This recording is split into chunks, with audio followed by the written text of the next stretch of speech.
So she's gonna have the Mint 43. She just wants a better pull on her nasolabial folds and smile lines than the fines and minis can give her.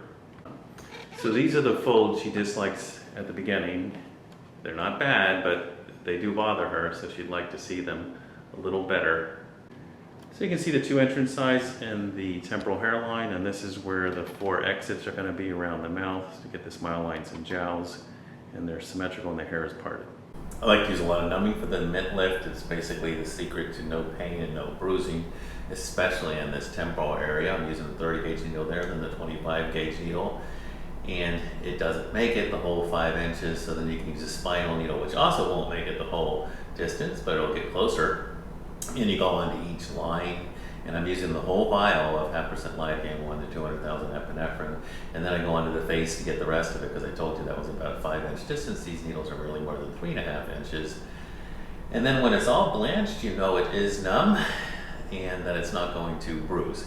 Prep the face with the Hibiclins, then you put on the head dressing. As easily 15 minutes have passed since you added the numbing. Add a little more numbing where it's not completely blanched, because you want to make sure it doesn't hurt and doesn't bruise.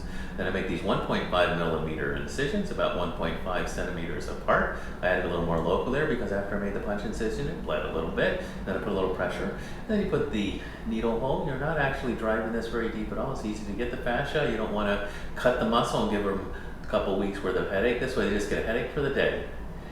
And then you put the threads through. Someone holds the threads. I like to cross the first one so you don't pull too high in the eye area. And first you're passing the blunt through the cheek, and then you pull back on the blunt, and sharp is what goes through the skin. And I'm going from the top incision to the second exit. You notice I'm always pulling up on the cheek to help it go deep. And I'm making sure I'm not seeing any dimpling as I do this. And now I'll go from the top incision, pulling up on the cheek, making sure there's no dimpling, and then passing out past my mark. I don't actually like to go through the mark. I don't want to tattoo the skin.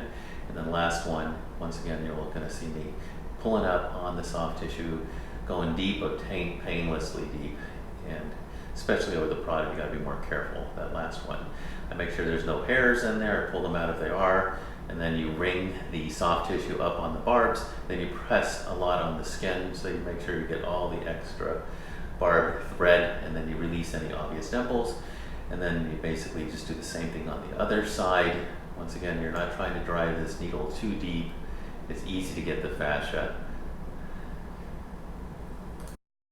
All right, just about 10 minutes ago, she finished the mint lift. We released any of the obvious dimples. We probably will release some more. We just wait until the numbing goes down, so you could do it like in 3 hours.